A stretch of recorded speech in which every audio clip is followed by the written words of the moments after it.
All right, Wow. it's 7:30.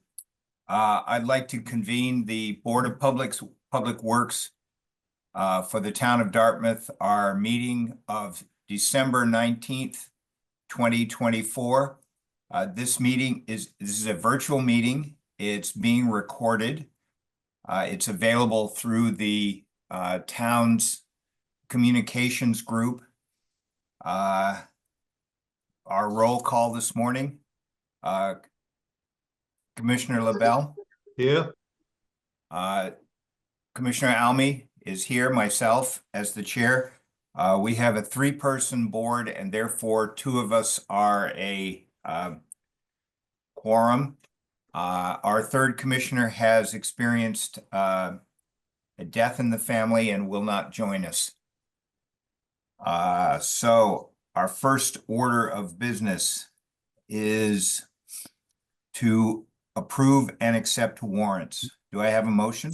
motion to approve and accept the warrants for the bills payable period ending November 25th, December 2nd, 9th, and 16th of 2024. Mr. LaBelle makes a motion to approve. The chair seconds the motion. All in favor, Mr. LaBelle? Aye, Chair votes aye. Next item is to approve and accept payrolls. motion to approve and accept payrolls for the weeks ending November 23rd and 30 and December 7 and 14 of 2024. Mr. LaBelle moves approval and acceptance of payrolls. The chair seconds.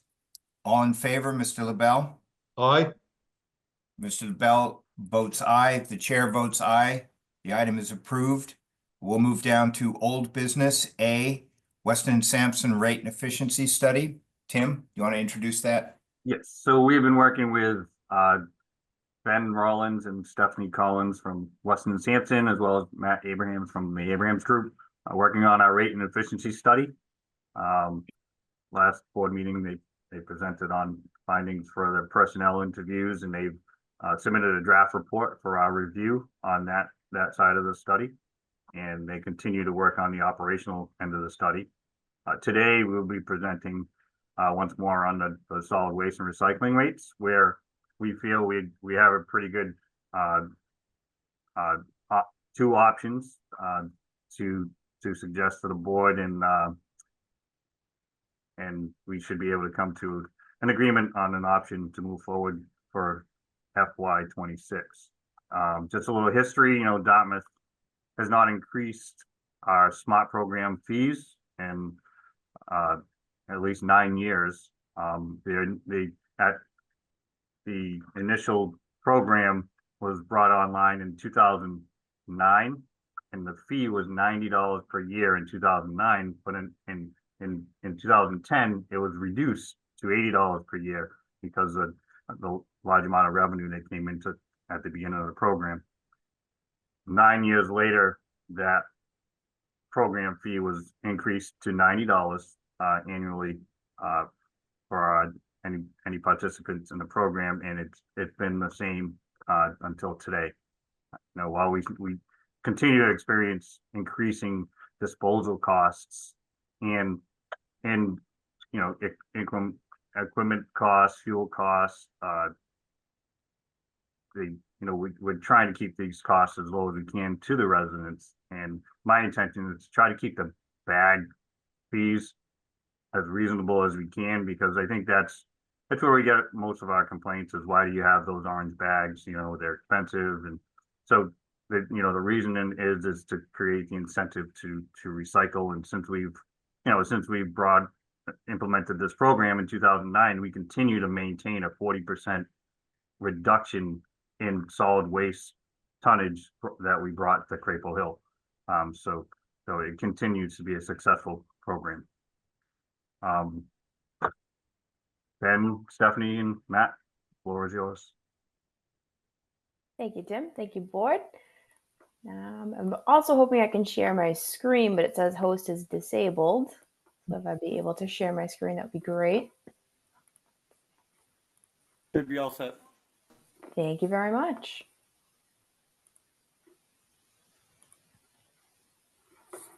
All right. I hope you can all see that. Thank you. All right, Tim, thank you for the introduction. You're Thank you, board, for having us again this morning. We figured you were probably tired of hearing from Ben, so would give me a shot today.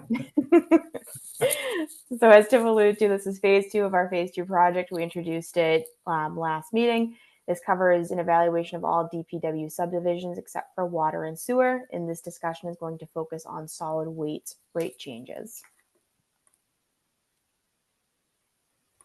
All right, oh, there we go.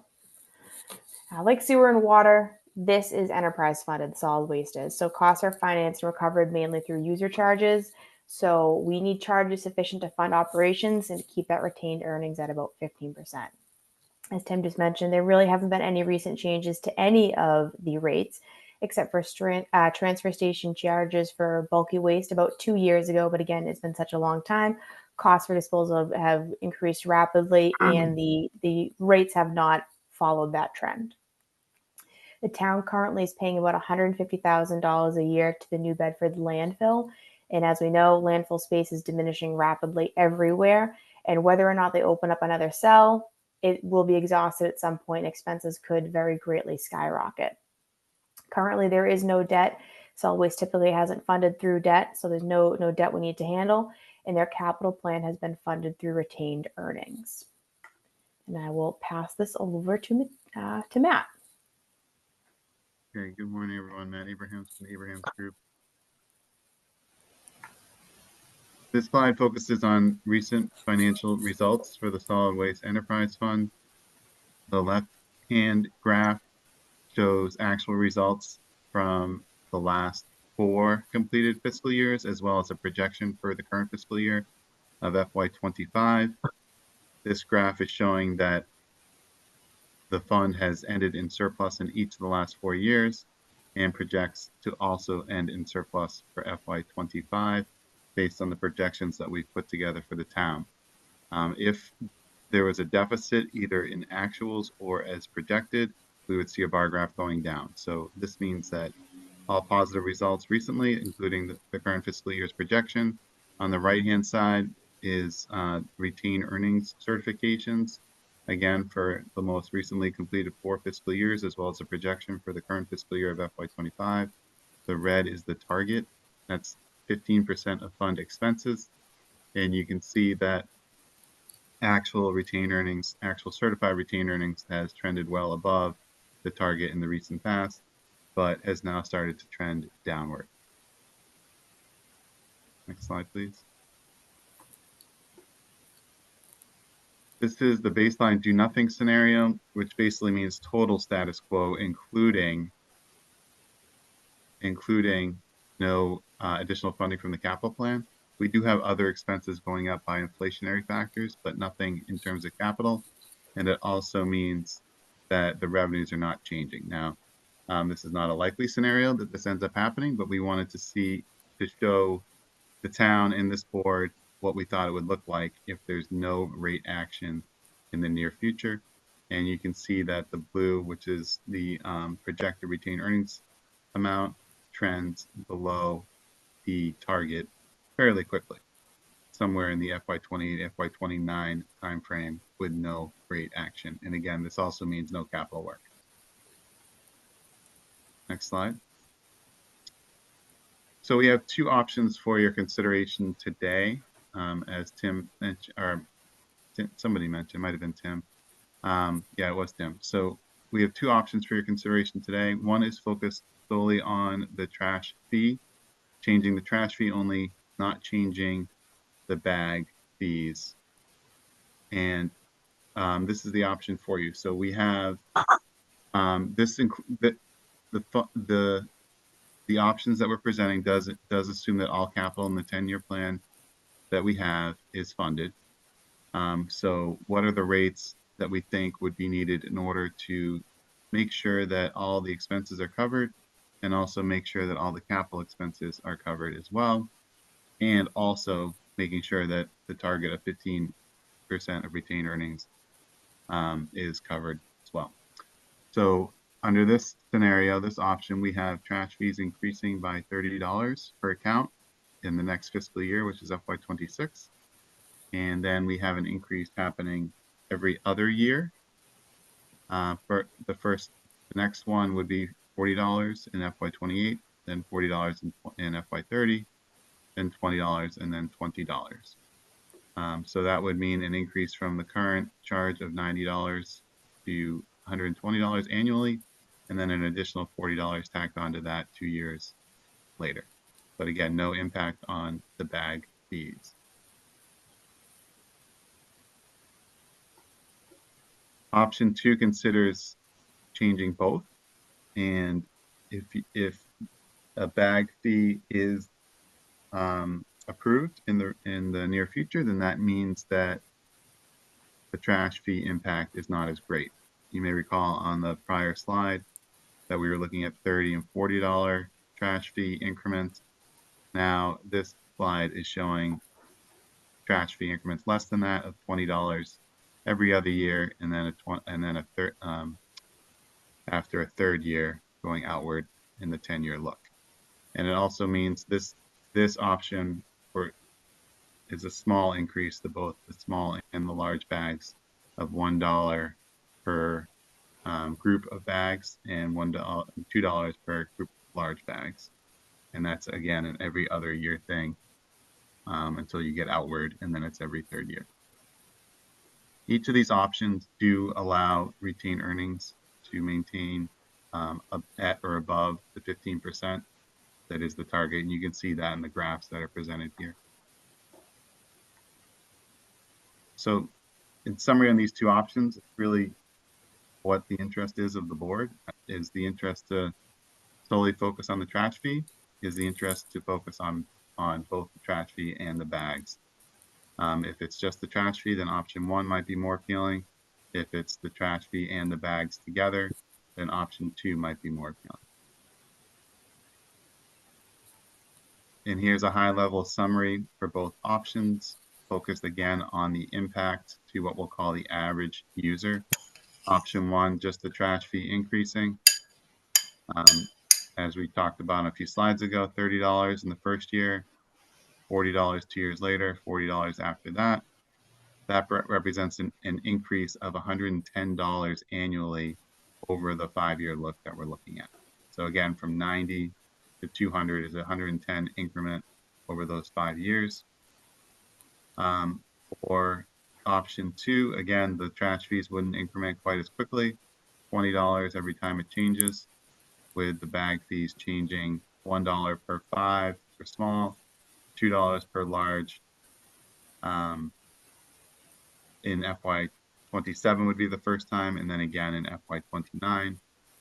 For the average resident, which I believe might be the small bag fees that we're focused on with the average, that's a $295, an increase of $101 over that 5-year period from what's currently being paid to FY '30. So the dollar impact for the average user is pretty equal under these two scenarios.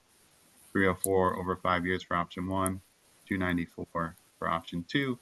Again, it's just really a focus on if we're focused only on the trash fee or if we're focused on trash fees and bag fees.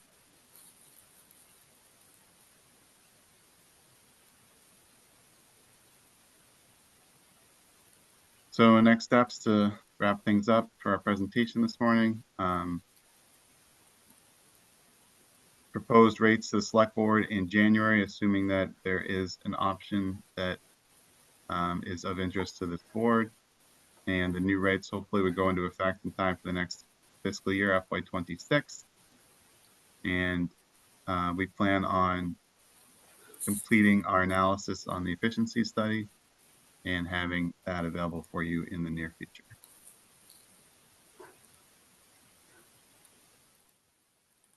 So happy to take any questions or comments at this time. Thank you. Thank you, Mr. LaBelle. Do you have any questions or comments? Currently, the budget's working in the black, Tim, that's correct? That is correct. Are there any planned capital improvements over the years that are taken into consideration that if rates weren't changed, that would have a negative component, or if they weren't changed enough, it would have a negative component.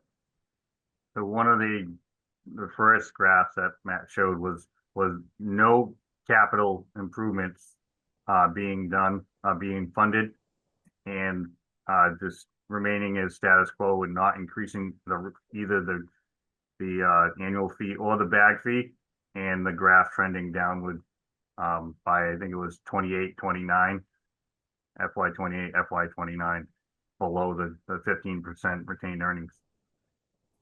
And then 15%, yep, okay. and then the two options include all of, we presented a 10-year capital improvement plan for the solid waste and recycling division, and that Oh, I this see. takes that funding in effect as 1.93 million in retained earnings for capital funding. Okay. If I could say something, Mr. LaBelle, and I'll probably next month or so get more information to the board on what's going to happen to capital equipment costs. Under the state of Massachusetts new rule, emission rules coming up starting December 31st, you will be required, because they haven't exempt any of these type of trucks, to purchase electric vehicles, which I've already started the process of contacting makers of our trucks. The cost is going to be about $860,000 per vehicle, with the reduction in capacity of that vehicle about 50%. So it means I'm probably going to need 2-to-1 route. Capital costs on equipment is going to skyrocket if they don't exempt these vehicles, which I don't see it coming down the pipeline right now. So there's going to be a shock and awe coming up when I present my capital CIP coming up for this fiscal year. With right now, I've put on hold three of our older vehicles that were scheduled to be auctioned off because they've been replaced. But right now, I got them on hold to see if I can come up with a different game plan and revamping these vehicles to keep the cost down. Our lifespan on these recycling trucks is about, we do about the national average. We actually extended with the mechanics. We are increasing about 5-year span. These trucks are just daily wear and tear all the time. But it was going to affect all of our solid waste trucks too, even the packers. Granted, we got a new truck in this year. I made the deadline. I got a roll-off for the transfer station in with the deadline made. But coming up in the future, unless the state changes, which, like I said, I don't see the state changing the CARB rules, we're going to need that extra capital just to pay the expenses of these vehicles. I don't see any state offering any funding to reimburse us for making a change. So time to start. You know, if you look at our sense of solid waste and recycling enterprise system, we've never borrowed money for any of our equipment. So we got to start thinking of something, put it out there. Like I said, within the next month and a half, I'll be able to get the board more information when I start getting my estimates and quotes from these manufacturers of the bodies in trucking. But it's going to be a big shock. Big shock. Mr. Pacheco, would you come back to this board, please, with your information, and also include an estimate for the cost of installation of charging facilities? And those are right now, Mr. I'm having a heart attack that's grasping. Yeah, I understand this is going to be a serious business. When you bring it back, make sure that the charging facilities can be expanded to include other vehicles and heavy equipment if the state maintains its trajectory toward going all electric. Well, the charging stations for these vehicles are going to be all for heavy equipment. They're 3-phase, enormous cost per station. The problem is, what I understand, and I've already started doing a lot of legwork with the electric grid system around here. We can put all we want in. They're not going to sustain it. They don't have the extra capacity right now to sustain these large stations.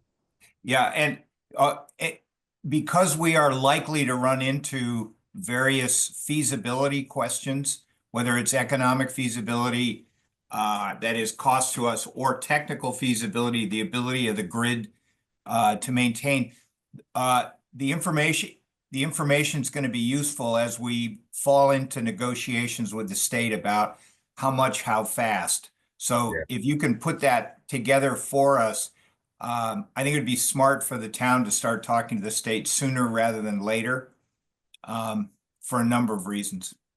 Well, I've already started the process, like I told you. I've spoken to the vendors I deal with for this equipment, and we're gonna start working on that, and I'll get the cost. It's gonna be a shock and awe, like I said. The only exemptions at this point that the state has given has been to, I believe what they call emergency vehicles, the sweeper, and stander and plow truck. All right. Well, I look forward to seeing what you bring us, even if it's bad news. Oh, it's gonna be Well- bad news. But Well, I think right now, initially I was a little hesitant to, but we have to start shoring up our funding for these departments, and it's going to Right. affect everybody. So if questions are going to ask about privatized, the private haulers out there are going to be just as bad situation as we are. So that cost is going to be passed on to somebody too. So all right. We'll look forward to your news. Good or bad, news is news, and you got to deal with The it. news. Yeah. One more question, Mr. Chairman. Crapo Hill. They've always been the wild card here. I heard Stephanie mention that they're looking to open another cell. What do we consider to be the timeline for our ability to continue to use Crapo Hill?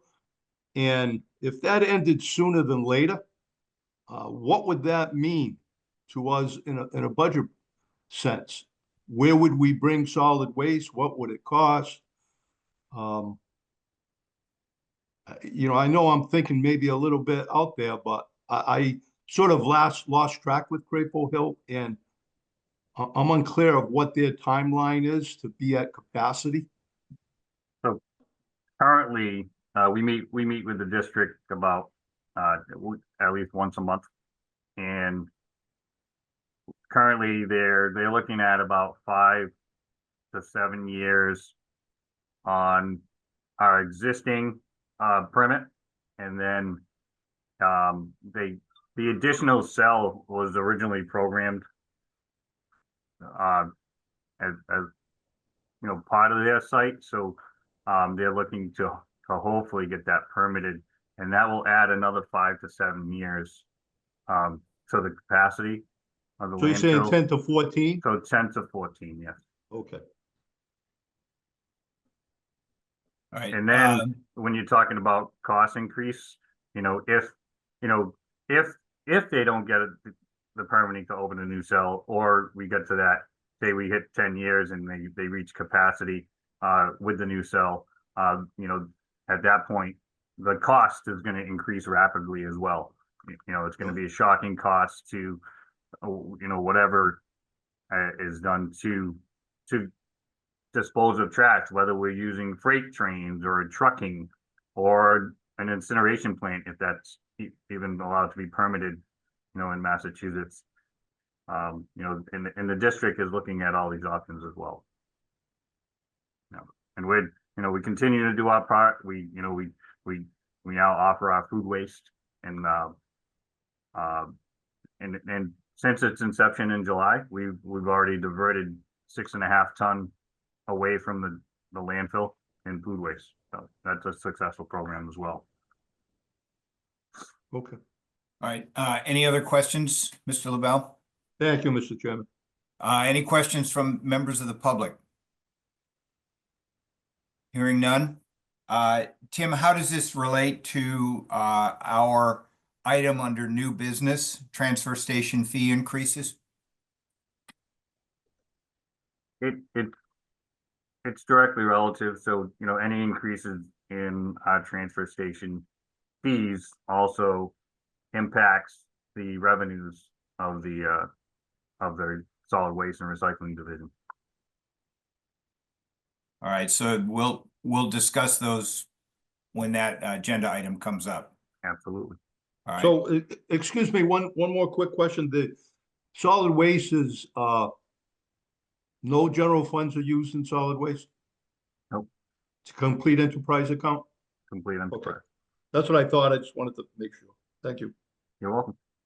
all right, Tim, is there any reason for Weston Sampson to be part of new business item B, the transfer station fees? All right, the reason I ask is whether we should take that out of order. Do we need to take that out of order? We can, yeah. It directly affects the, like I said, the revenue, so. All right, so Mr. LaBelle, are you comfortable with taking item new business B out of order? Yes, I am. All right, so what we will do now with the chair's concurrence, we will now take up item new business B, approval of transfer station rate fee increases. Tim? Okay, so, you know, on track with the sewer and water, solid waste and recycling, rates, you know, we've also decided to increase some of our transfer station rates, not all of them. In speaking with the district, the average disposal cost for mean solid waste is approximately $220 per ton. In our bulky item program, we decided to increase the cost of mattresses and box springs from $45 up from $45 to $50 for our curbside pickup program, and then from $35 to $40 in our transportation drop-off program. We have experienced a big increase in disposal of mattresses and box springs at the transfer station, and we you know, it looks like, you know, some people are disposing a number of them, whether they have rental units or rental units outside of Dartmouth. So our vendor did mention that due to our low disposal costs of the mattresses and box springs, that pretty much why he thinks that we continue to see an increase in disposal at our transfer station. So we don't want to increase these fees too much because, you know, we don't want to, you know, be picking up mattresses on the side of the road, but we do want to incentivize that, you know, this is for our residents to dispose of any items. Next. So I see the mattresses and box springs are affected by a rate increase. I saw there was also an attachment that Yes. suggested a 2% increase for other materials. Could you talk a little bit about that? Yeah, so for our loose mean solid waste, we're proposing a nominal increase of $16 per ton, which goes from $114 per ton now to $130 per ton. And like I stated, the average disposal cost around is approximately $220 per ton. So we're only increasing our minimum fee. Our minimum fee is at the 200-pound mark. So basically, if you're coming in to dispose of mean solid waste, your minimum fee is currently $12. We're going to increase that to $13. So, you know, you have a lot of residents who bring in, you know, say 2 bags that aren't in orange bags, and, you know, they have to pay that minimum fee, which goes up to 200 pounds. So we don't really want to affect them that much on that side, but we do notice an increase in large disposal. So, whether, you know, people are doing clean outs, or it's hard to tell whether they're commercial, or, you know, it's their, you know, they're disposing for other people, but, you know, we want to make sure that everybody's just not using us to get rid of their commercial waste. Yeah. Tim, on the metal glass, cardboard, plastics. Is there a revenue source from that? There is, well, Is it especially relatively? on the metal and the cardboard. The, Paul can probably answer on the plastics, on what the revenue is on that, but we do, Okay, there Yeah, is. the plastic, I mean, certain items, like the metal, that varies. We get local disposal every week. They'll send us a email of the cost. That'll be a revenue. Parts of the times it's very low. It might be not even a breakout even. Cardboard is the same way. That fluctuates quite a bit. Our biggest expense has been the demo, which I think it started late last summer, Tim, with them closing that transfer station on Saturday. Yes, So by them doing that, I have to supplement that, make sure that transfer station, before I come Friday, like tomorrow, is completely emptied with extra boxes for demo. And we've seen a surge of dumping at the high end, like 600, 700, 800 pounds. Sometimes the same person coming in a couple of times a day. And that's that would- our biggest cost, yeah. you know? That's our biggest cost has been the expense. Yeah, so that, what Paul's talking about is the construction and demolition waste. Yeah. That we've seen an uptick as well, and a lot of heavy loads. Yeah. As well, so we're also proposing to increase the C&D disposal from with an increase of $45 per ton, from $150 currently to $195 per ton. However, we're not proposing to increase the minimum fee for that 200-pound limit. We're proposing to keep that at $15, and then anything over that will follow the $195 per ton. how do our rates compare to other communities in the area? Other communities are at around that 195, 220 or more. So we're all pretty much the same. It's not Yeah. like Dartmouth is lower, so everybody's trying to sneak in stuff here. Right, on the mean solid waste, we are lower, but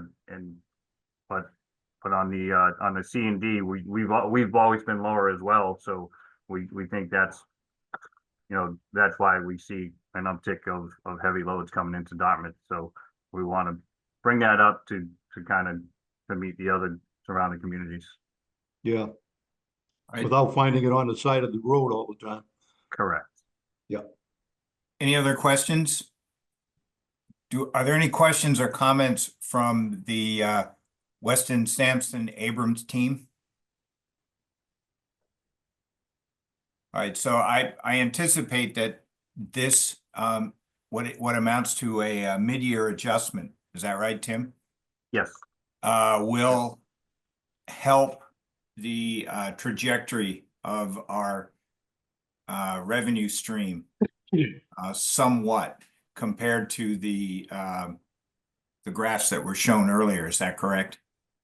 yes, any increase will help our revenue. Yeah, Absolutely. right. But this is a fairly minor adjustment right It now. is. It is. All right. Yes. Okay, any other comments or questions? Just one question, this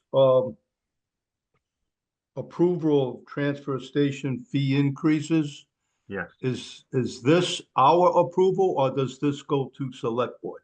No, this is our approval, and then once approved, I will post it with the town clerk's office. And I can update the co-acting town administrators as well on these fees, and if the select board would like me to present there, I can. All right, so Tim, what kind of a formal action do you need the board to take? To vote to approve the fee increases. The fee increases, all right, as shown in the materials that were attached to this agenda, is that correct? That is correct. All right, so we're basically setting new fees as shown in that in that document. Correct. All right, do I have a motion?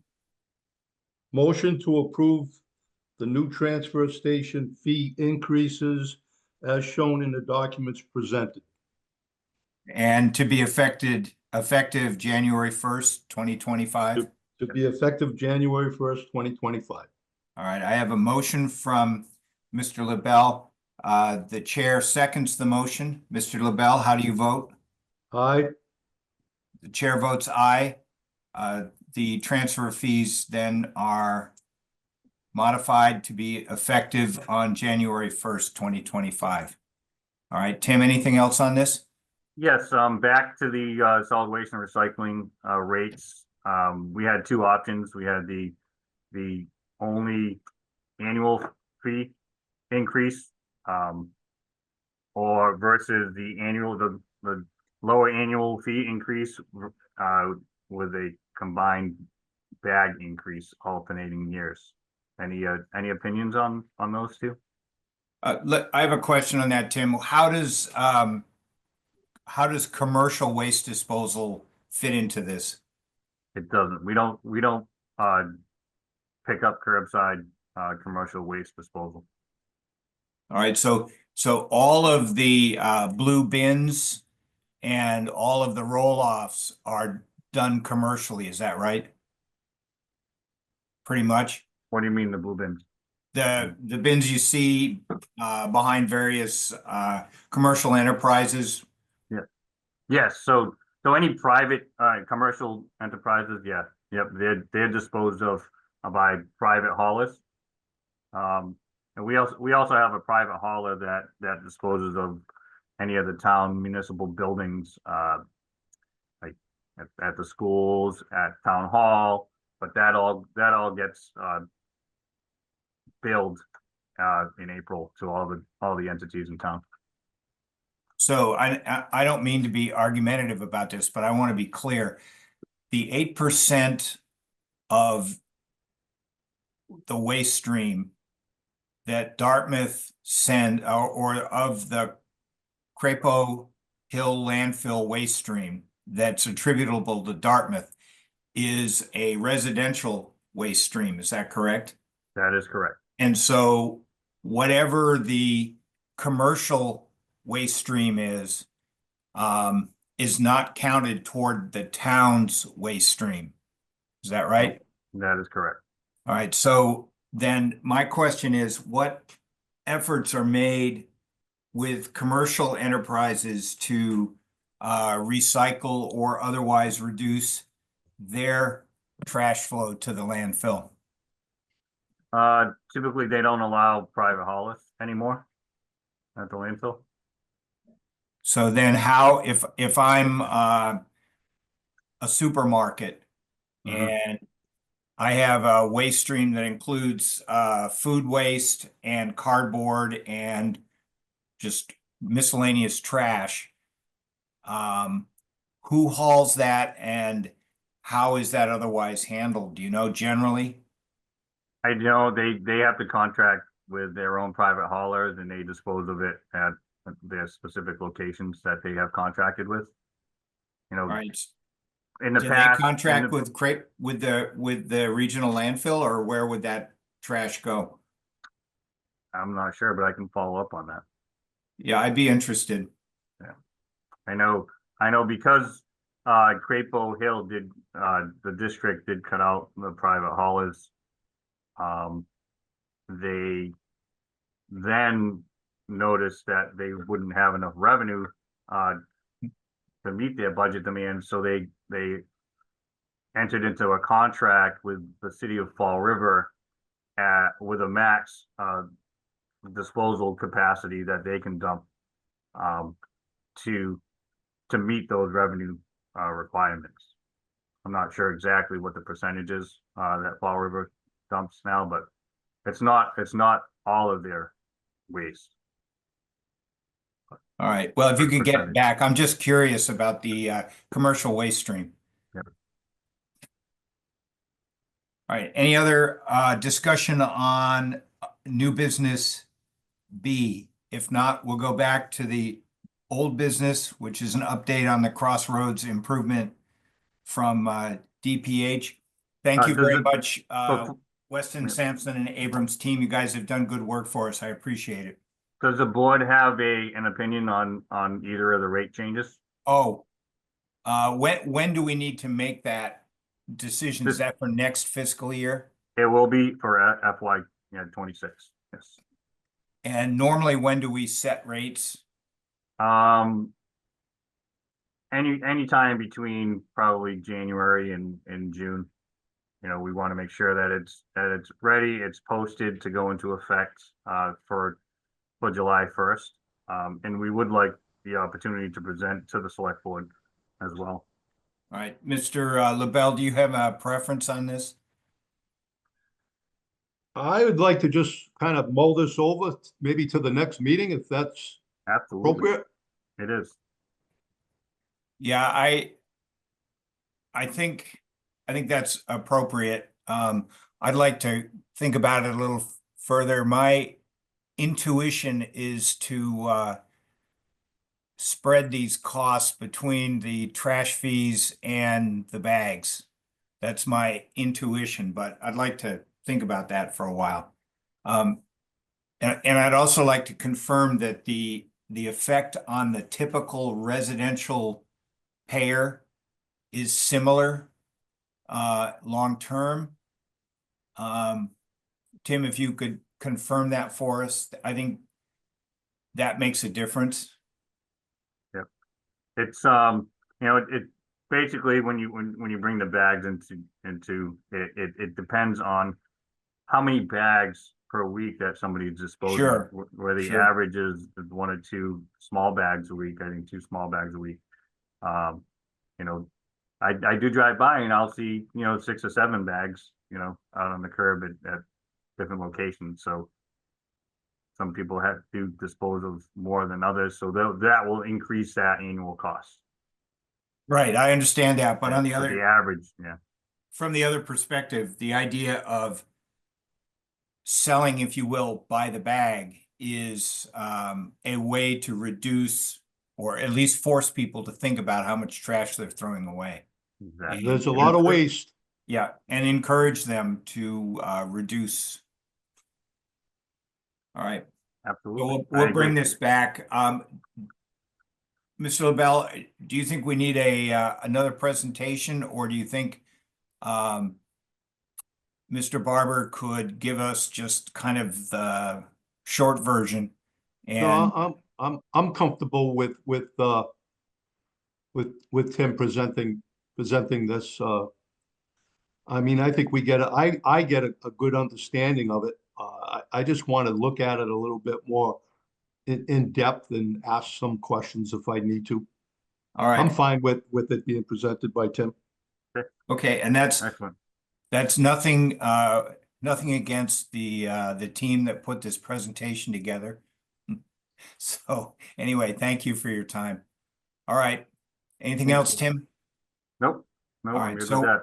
we will Thank you, continue. everyone. Thank you for Okay. presenting. All right, so we'll continue the discussion on the solid waste rates long-term until our next meeting. All right, so are we ready to move on, Tim? Yeah. Yes. All right, so this would be an update of Crossroad improvements. Okay, so we presented a Crossroad improvement project at the design public hearing on December 5th. There was a decent turnout.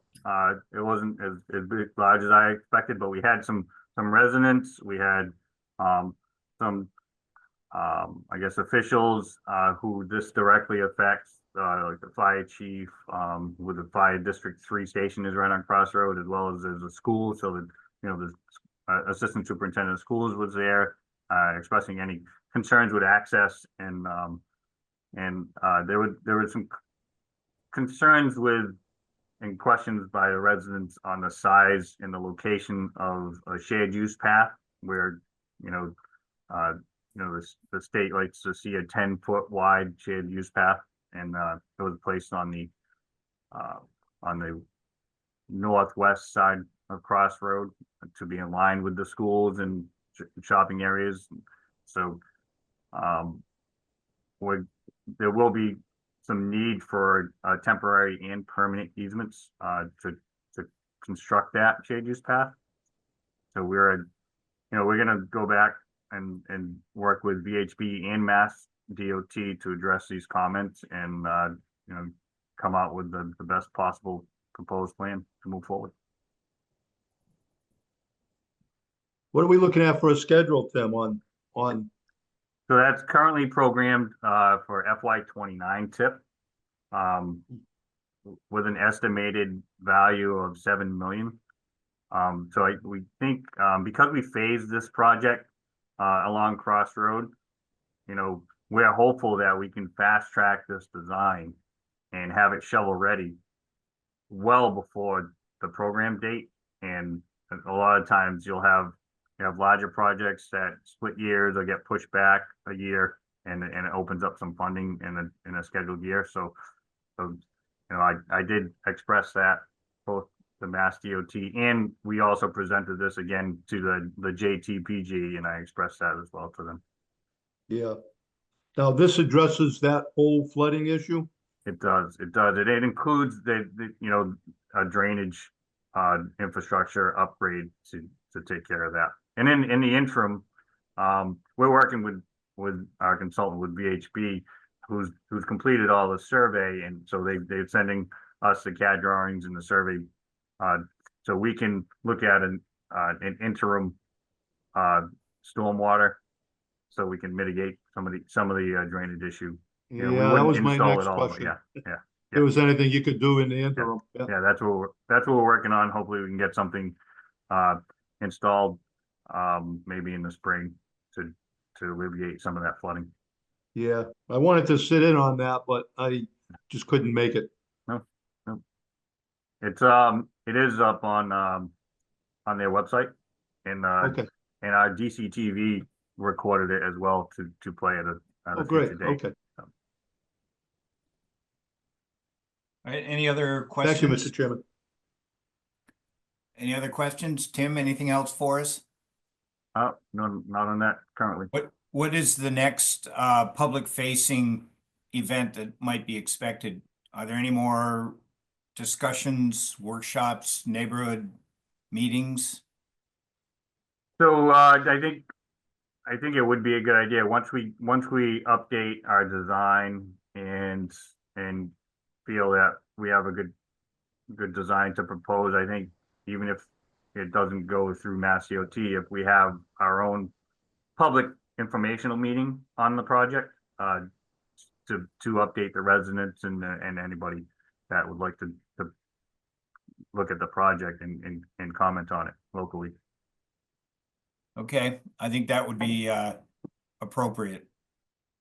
All right, anything else? All right, so the next item is Hathaway Road Development Sewer. Tim? So we still don't have the full total costs associated with this development for any sewer up and wastewater upgrades, but we do have a cost estimate that we had presented last time for the reconstruction of the road after the sewer installed at 72,000, and then an estimate for the sewer replacement at approximately 250,000, which would put it just north of 320,000 for the upgrade of the sewer and the reconstruction of the roadway. And then we have the north pump station upgrade that our water pollution control superintendent has hired a pump company to come in to take a look at our station and estimate the cost to upgrade it based on a consultant engineer. They had some questions that went back and forth with the engineer, and the engineer has responded. So we're just, now we're just kind of waiting and working with them to give us a final estimate for those upgrades as well. Will there be any upgrades to public water delivery? At this time, I'm not sure, but we also estimated, we do have an estimate for a cost of replacing and upgrading the water as well, if needed.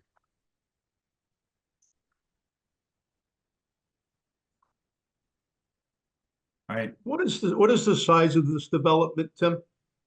The size that's proposed at around 300 units. 300. and what, so there will be a need to agree to some kind of a, payment relating to upgrading the wastewater treatment facility. You anticipate that? I do. And has that been, that need been shared with the developers team? That was shared, but this project there hasn't been a project proposed, yet to the town. So they're looking to see if we would be able to service them with our utilities. And at this time, we don't have the capacity to service a development of that size. But we're working with, like I said, with a consultant and getting the cost of the upgrade so we can discuss this a little further. What alternatives would the developer have, besides using the, upgraded facilities from the town of Dartmouth? They, If they,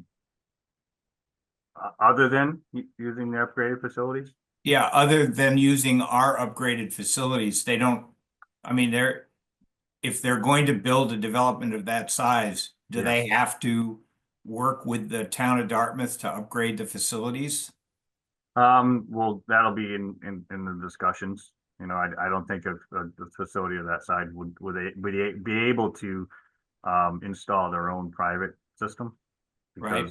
Because a facility of that size would need a treatment facility basically. So I don't think that's an option. So I think working with the DPW and the town is the best option. All right. The pumping station is existing, Tim, Yes, yep, so they're gonna need to upgrade the pumps for capacity, correct. likely. Yes. All right, any sense of a timeline on this? Yeah, and with the additional flows from from some of the other developments that are coming to fruition in town that are being constructed, along with this one, I think that's what pushes, that pumping station out, over capacity. And Where's that station located? That's located behind Friends Academy, right along the Pascamanset River. Yep, Yeah, so okay. all right, anything else on this, Tim? so it's definitely in an area that you don't want to have a capacity issue with. Yeah, I gather. I need another tour. Yeah, absolutely. We'll go for a drive. Never saw the stations. Yeah. We'll put that on the schedule. We'll get Rob out there. Yeah, Absolutely. I think this would be, it'd be useful to look at the pump stations and focus on them and which ones you think need to be upgraded because of capacity issues and which need to be upgraded or replaced because of age. Or with, sea level rise and climate change and. Right, Yeah. right. All right, anything else on the Hathaway Road development? Nope, not at this time. All right, next item is an update of Connect to Protect. Okay, so I did have a discussion with Assistant Town Council who had some concerns on a reduction of fees for a geographical area. So I think, we need to kind of put some requirements into that. I know the select board has also put some funds towards it. They put $100,000 in ARPA revenue replacement funds towards this project as well. And same thing, they're looking at, the properties with the most need, and the most vulnerable. So the contract is still with town council. and they're looking to update the select board at the next meeting.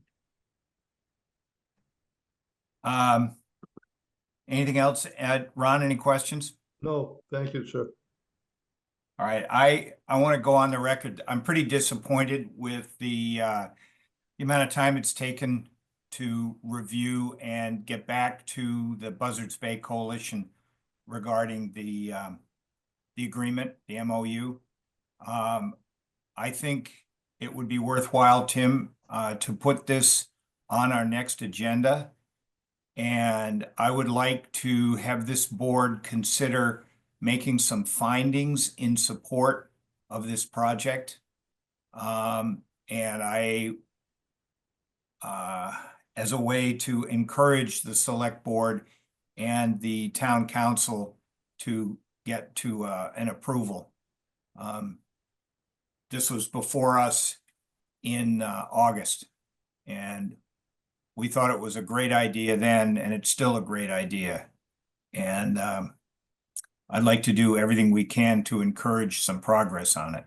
So again, I'll give the board a set of findings so we have a more formal basis for making a recommendation, and perhaps that will help town council view this contract a little differently, or this MOU.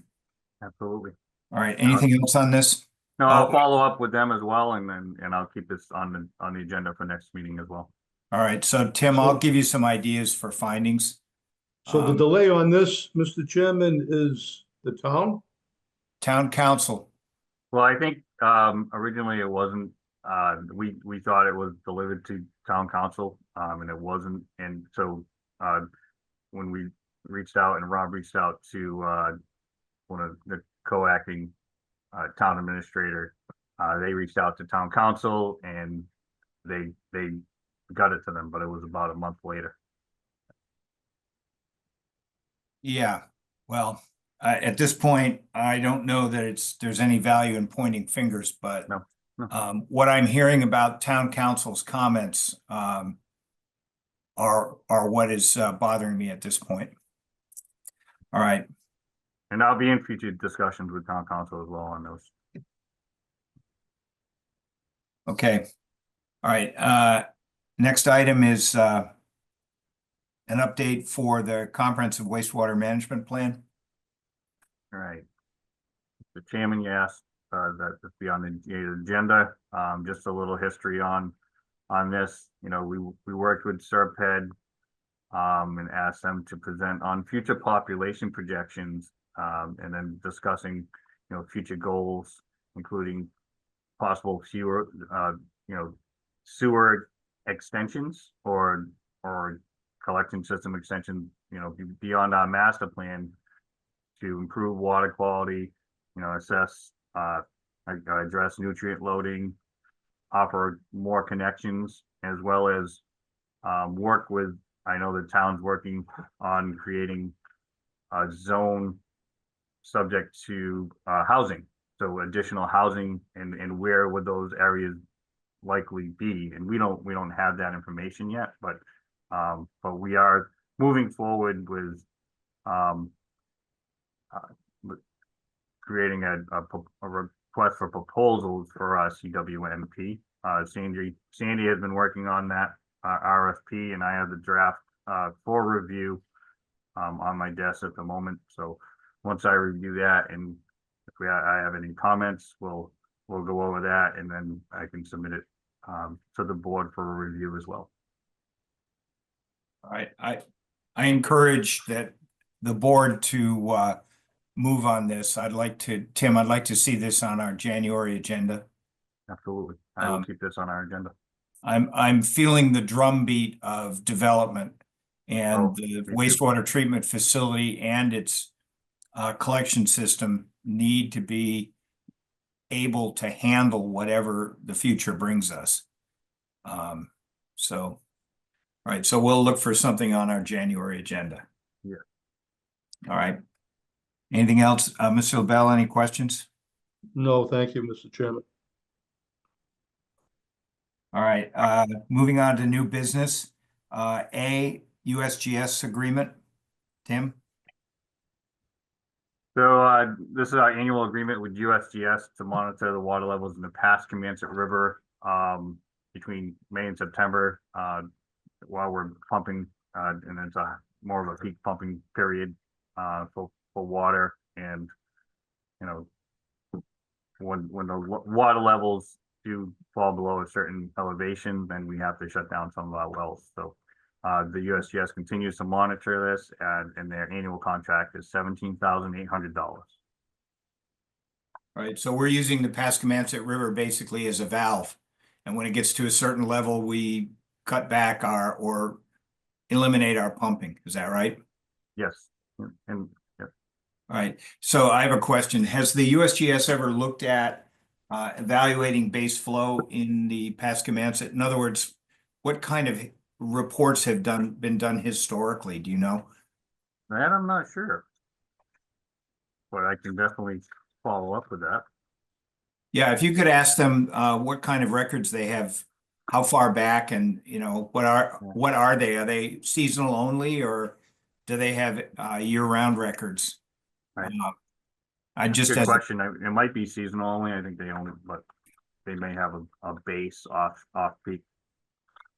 yeah, I'm curious because if they cover a few of the more significant droughts in the last 50 years, then there may, maybe there's a little bit of insight to be gained, particularly if there have been changes in the overall pumping in the system. I'm also, and this would tie back to whatever evaluation was done either by the town's consultants or the state when the permits were issued. Are the original well fields based on registrations, or are they Water Management Act permits? Well, anyway, that's a I believe question. they're all Water Management Act permits, but I'm not Okay, sure so if they none of originally, them they may have grandfathered originally, in. been registrations Right. until they came out with the Water Management Act permit. Yeah, and then they reached back and Yes, redid their yeah, okay. This is the difference between landowners owning to the center of the earth and the state owning the resource. correct.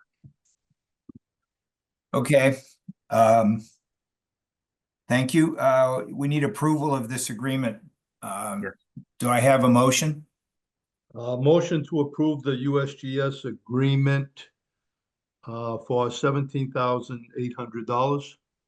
I have a motion by Mr. LaBelle. The chair seconds the motion. Mr. LaBelle, how do you vote? Aye. Chair votes aye. The agreement with USGS is approved. Next item is new business C, CDM aeration improvements amendment. Tim? So we are currently at approximately 90% design for the water pollution control aeration improvements. Being the original contract did not include the design to reduce nitrogen or replace a number of gates and RAS valves, or the bidding of the project or construction engineering and supervision. This amendment includes the design for the reduction of nitrogen, as well as replacing the number of the gates and the RAS valves, and the construction estimate. The amendment increases for about $40,000 exact, from $387,860 to $427,860. Mr. LaBelle, any questions? No, I think it's a good thing to be doing. And this will be I have- funded, I'm sorry, Funding is, funding is in the current article for capital improvement. all right. I think it's a good idea too. Particularly, that nitrogen control is one of the big issues that we've been dealing with, so. Do I have a motion? Or approval. Motion to approve the CDM aeration improvement amendment by $40,000. I won't go through all the other numbers. Motion by Mr. LaBelle to improve the CDM aeration improvements amendment by an increase of $40,000. The chair seconds. Mr. LaBelle, how do you vote? Aye. Chair votes aye. The item's approved. Tim, next item is Mr. Sullivan. Is Mr. Sullivan with us? I don't see him. So just before we go any further on that contract, on number C, CDM, the aeration improvements. So the original estimate for that project was somewhere in the $2 million range, where now it's in the $6 million range. I have forwarded this to our finance director to work with him on borrowing the funding for this project. We have some funding for the construction supervision, and we have about 1.3 million towards the project currently. So we're looking at borrowing the rest of the money so we can get this project advertised and bid as soon as possible, get it underway for construction, which will help with our especially our BOD capacity with the upgrade and the aeration. Tim, what's the process for approving borrowing for this project? So that's finance will go through the process and getting that approved through the state. So do we have to, so would this be a revolving fund loan? It may be, so we'll look at SRF or just regular borrowing and see what works best for this project. And what's the timeline for developing a full funding package? I'm hopeful that we can advertise this either late winter, early spring. But again, actually this, the project was approved for capital at town meeting for a specific price, so we'll have to see if we have to go back to town meeting for the additional approval for the additional funding. I'll talk more with the finance director on that. How big is the increment? The increase? Yeah. The increase is about 4 million.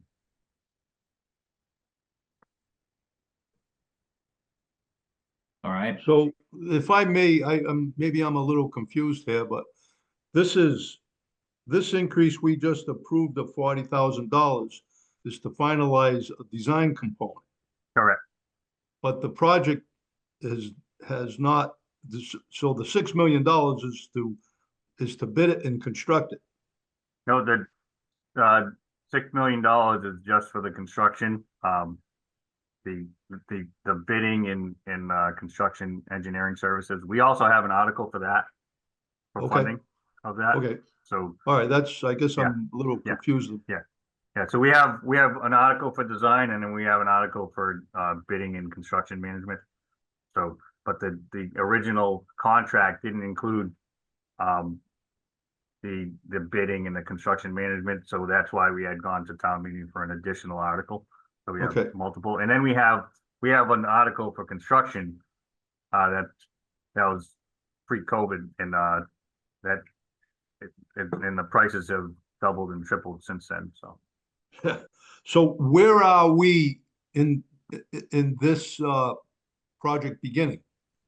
well, we're hoping that we can get the design completed in the next maybe month or two. That it'll come to us for review at the 100% design. Yep. In the meantime, I'll be working with the finance director to secure funding, and in the end, we may have to probably go back to town meeting for the additional funding. And then once that passes, we can advertise the project.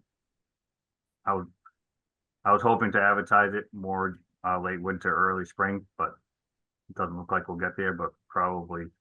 So we're looking like a year July. away. We're looking probably not a year away from the beginning of the project, but definitely over a year for the final construction. Okay.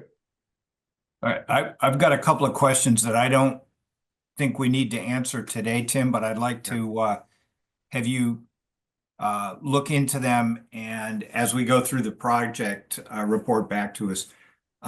The first is whether some of these project costs can be covered by development that is not currently within the master plan or zoning. That is, any projects that have to go to the zoning board. Yeah. And I think it would be appropriate to try and recover some of those costs through that process. The second is how much of this upgrade might be incorporated into the comprehensive wastewater management plan and the future shape, if you will, of a wastewater facility that is either going to be replaced or upgraded. In other words, how does this fit into, say, if we go into for a major upgrade or replacement of a number of the facilities? I'm positive, pretty hopeful and positive that this can be worked into an upgrade of the facility where and to continue to use the existing tanks with the upgraded aeration, the nitrogen reduction, the new aeration pumps and motors, all the new piping and valves. So we're hopeful that we can continue to use all that, and I think we're pretty positive that that'll be used in CDM concurs with the upgrade. What's that? CDM concurs with that? I mean, Yeah. they're designing this based on that concept. Right. Okay. All right, if you need it, Tim, I have a honest to goodness crystal ball here, which I will loan you. I've been looking for one. Thank you. But it's only on loan. These are hard to find. I bet. I've had it on my desk for a number of years. I'm not sure what good it's done. All right, It's kept you honest. It is. I'm not sure I'd go that far. Paying attention, maybe that's the right word. All right, so we have approved the amendment. The project itself then needs work for revenue sources to Correct. cover the cost, the increase in Absolutely. costs. All right, are we ready to move on? We are, Tim. Okay. Next item is D, you have an announcement for us? So I did touch base on this last month while Steve was here. Steve will be officially retiring on December 31st after working for the department for 39 years and working all the way up from a laborer all the way up to the superintendent, and has worked tirelessly and keeping our water quality up to par and safe, and dealing with all the regulatory permitting and all the increases in regulatory requirements, and has done a great job. He's an amazing job, and he's been around. He's gonna be missed, but we presented him with a plaque at the select board meeting on Monday night. They presented him with the plaque for his retirement and his dedication to the service for all those years, and we presented him with a glass token as well. And we've also, I think we've secured him for at least another 6 months to come back and work and help transition the department with the new superintendent. So that that's all been signed, and he's been given an offer letter to move forward with that as well. So. Currently he is not at this meeting because I think he's on vacation right now.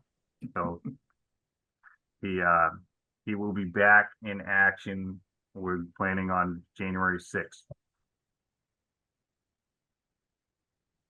All right. Well, he's not here to hear us say nice things about him. So, Ron, do we need to say nice things about him or? Well, I went by to see him the other day, but I mean, for the record, I've known Steve for well over 30 years. And it's been definitely my honor and pleasure to work with him now as a member of, of the board. He's a great public servant, and I take great pride in saying that because that's important to me. And the town of Dartmouth has been blessed to have somebody with his capabilities and integrity. He's just a great guy. He's a great guy, and he's done a job well done. He deserves retirement, but keep him as long as you can. I will. I will. I tried to twist his arm and get him to stay another 10 months full time so he could actually say he'd been on the job 40 years. I But know, but he wouldn't take it, suppose huh? we'll take him part-time in the transition. Ron, I agree with you 100%. And I also want to point out that motivated public employees are essential to the services that public agencies provide. And it's entirely possible and a really wonderful thing to see somebody work up through the system, as Steve did. I think that's a great example to the folks that we hire who may not be as high up in the organization, but clearly there's opportunity there. Absolutely. I agree. So I think Steve is a great example of that. And I hope some of the newer hires get a chance to meet him and understand what possibilities are there in this business. Absolutely. All right. Anyway, even though you're not here, thank you, Steve. Hopefully Well we'll done. see you in the future. Exactly. Well Absolutely. done. All right, next item is committee updates. I have nothing. Any board members? I have nothing, Mr. Chairman. I expect to have a meeting of the long-term capital improvement committee sometime in January, and Tim and I are going to work up a list of projects long-term for them to consider. And make sure that they've got our best guesses. And Tim, I'll bring the crystal ball in when we have that discussion. We'll definitely need it. Yeah. And it's hard to anticipate some of this stuff, but I think we need to start looking at some of the reports that have been done. For example, the report on climate change, and roll some best guesses as to what that means for capital projects. So, all Sounds right. good. Could I make one comment, Mr. Chair?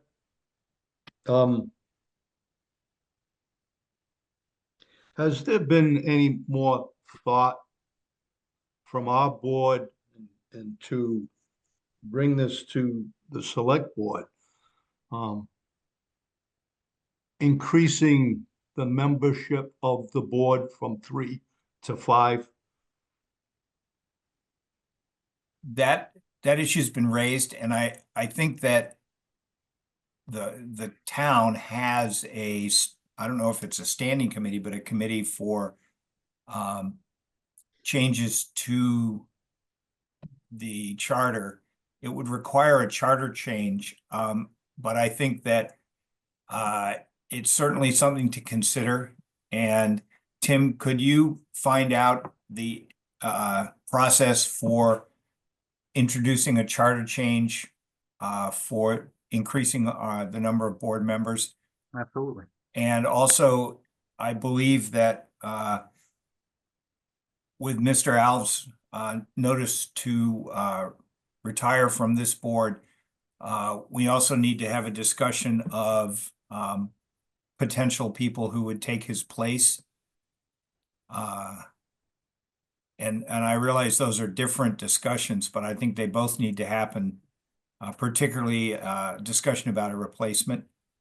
And if we are lucky enough to have more than one candidates, perhaps we'd have a chance to have a discussion with them and make a recommendation to the select board, if that's appropriate. But back to your suggestion, Ron, I think it would be good to have a discussion about expanding the number of board members and then taking that to the town. Yeah, it's, from my perspective, increasingly difficult to be involved. There are meetings you go to that I would like to go to, but I can't go to them. Right, exactly. And sometimes you feel somewhat removed from the process because of that. And now it's like if something happens to either you or I, the whole world comes to a screeching halt because we can't approve anything. Yeah, If there's only right. one of us available. It's, it's counterproductive. Yeah, I agree. And so I think, Tim, if you could get back to us, we may, I don't know the actual formal process, but we may have an opportunity to make a change to the number of board members in Springtown meeting if we get on top of it. Will do. All right, so we'll. Thank you, Mr. Chairman. Yeah, let's bring this back as a discussion item with potential action Yep. For our next meeting. I was talking to somebody and they actually informed me, and I didn't know this, that years ago, this board was a 7-member board. And they changed that from 7 to 3. Hmm. But I never recalled that being 7 members. It's a pretty large board.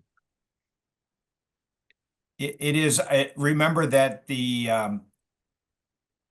this board was a combination of the Highway Commission, Water and Sewer Water. Commission, Tree Warden, and it may have been that relatively large number was a feature of trying to combine multiple boards.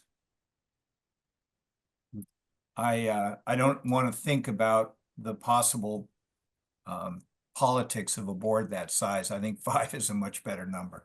Yeah, I think that was it before it became a charter board and it was an elected. Elected, board. it was elected board, actually. Yeah, elected board members. It wasn't a chartered board. So it was really political. Yeah, we can have a discussion about whether we should be elected or appointed.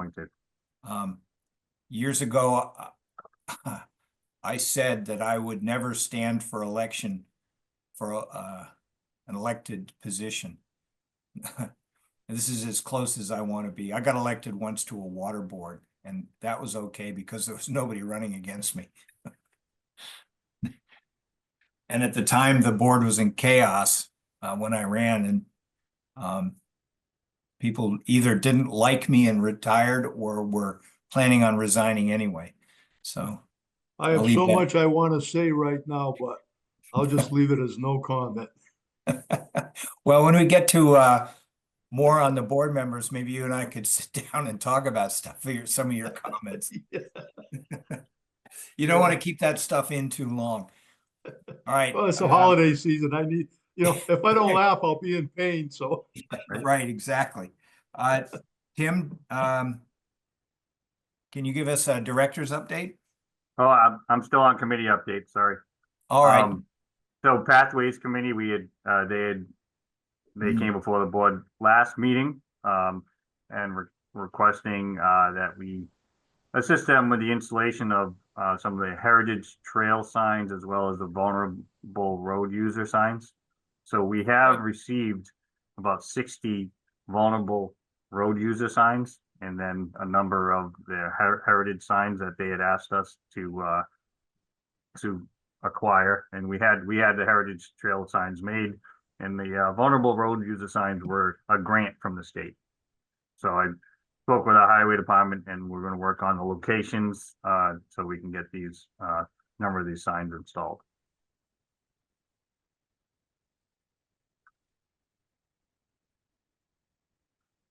I told the Heritage Trail committee that we're gonna do those signs. I know I bought those signs, had them made a while back now, maybe early summer. They Yeah. picked up some. Yeah, they've installed some of them.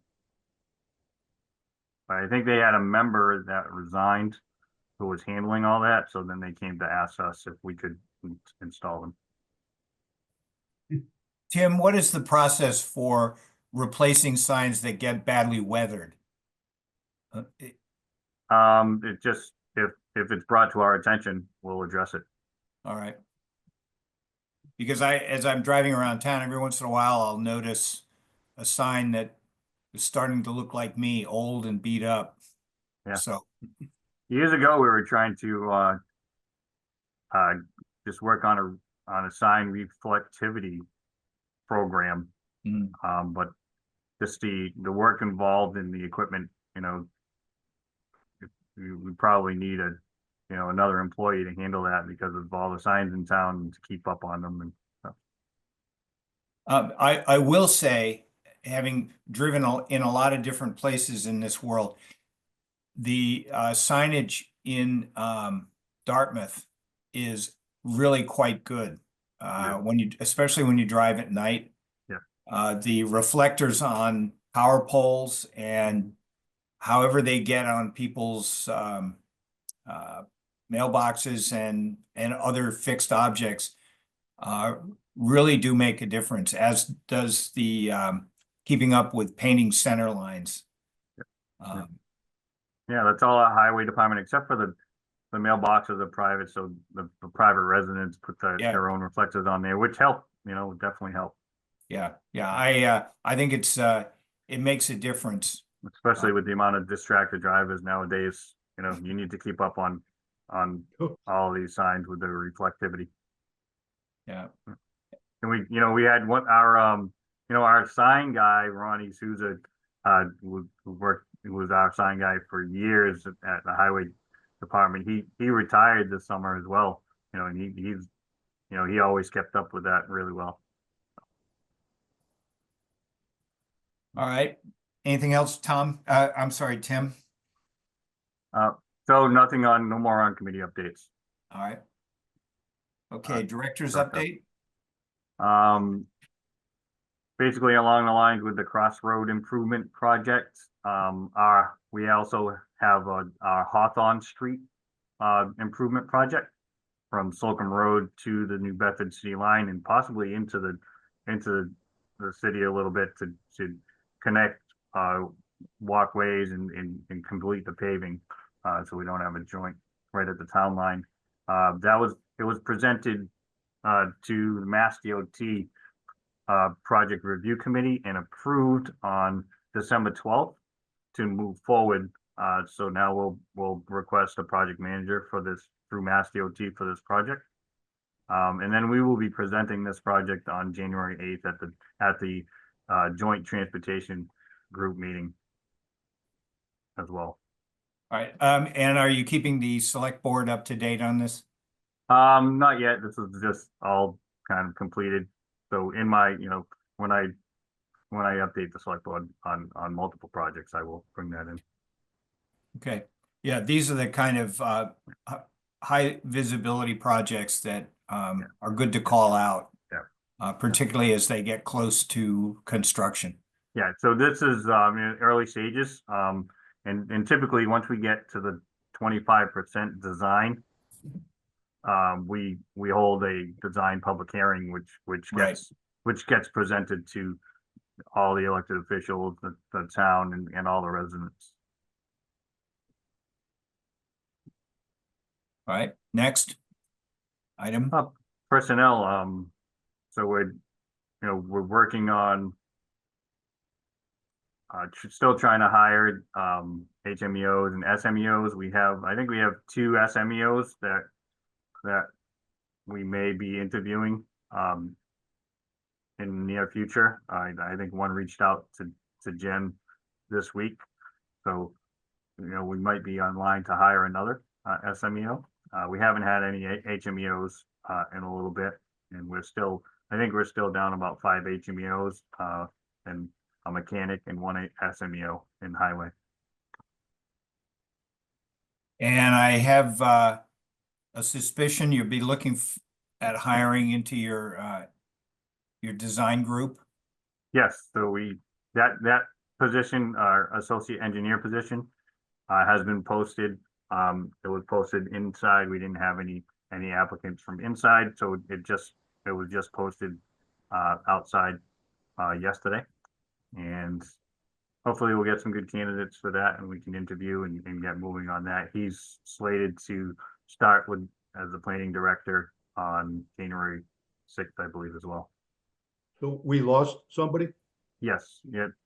Dane Giosa, one of our associate engineers, Oh. has applied to the open planning director position and has been chosen. Good for him. And I wish him the best, and he'll have our support, definitely. All right. Anything else, Tim? We had the select board had approved some funding to update our pavement management program. So just an update on that. We were working with Beta. Beta had implemented our existing pavement management program years ago with an interactive GIS map and reporting. So they're updating. They're about 75% complete with their field work for this update. Actually, due to weather, weather permitting, they can get that done and then start working on all the reporting and the mapping and have an complete updated interactive GIS map for our pavement management. Are they updating any other elements of the physical facilities in the town, Tim? No, this is just for our pavement management asset program, which is just one asset of the town, right? So Yeah, right. I'm not sure if they're doing any other facilities. We're working on water infrastructure, GIS asset management. So that's in progress as well. We just received our iPads with that information on it, and some of the engineers and water division staff were trained on that application. So that's moving forward. And then we plan to move forward with our sewer infrastructure asset management as well, with updated GIS maps and planning. Tim, as you do these updates, I understood from conversations with Buzzards Bay and with you that the issues of conversion of septic to sewer and which properties have paid betterment are somewhat confusing given various ages of databases. Do you have a sense of when and how that information might be clarified and made more accessible? Right. So I don't consider it confusing. I just consider it tedious. So it's a task to, align those old properties on old 1960 assessors maps that were assessed back then with our, assessors maps that have changed throughout the years, both map and parcel numbers. So it's just a tedious task to align those. But we did start with our intern who was here, but we kind of caught him too late. He was on his last week here when I gave him that task. So we did start the process, and I'm hoping that we can get on another intern into the engineering division and have that intern work on this project as well and get that all updated. Yeah, that would be good because I think that would help expedite the Connect to Protect program and possibly expanding that in the future. So, Absolutely. all right. Anything else? That's it for me. Okay, Ron, any questions? No, I'm good. Thank you. All right, when do we, I understand that we may have a new town administrator. Do we have a sense of when that person might report? That I'm not sure. I think they have to go through the negotiation process. And they have to give their notice. There's a lot of, there's a bit of work to be done beforehand, before we get that date. But the select board did pick someone from the candidates. They did. Yes, they voted on and- Monday night. Yeah, and can you share anything about that decision, who it is and where they come from? Sure, one sec.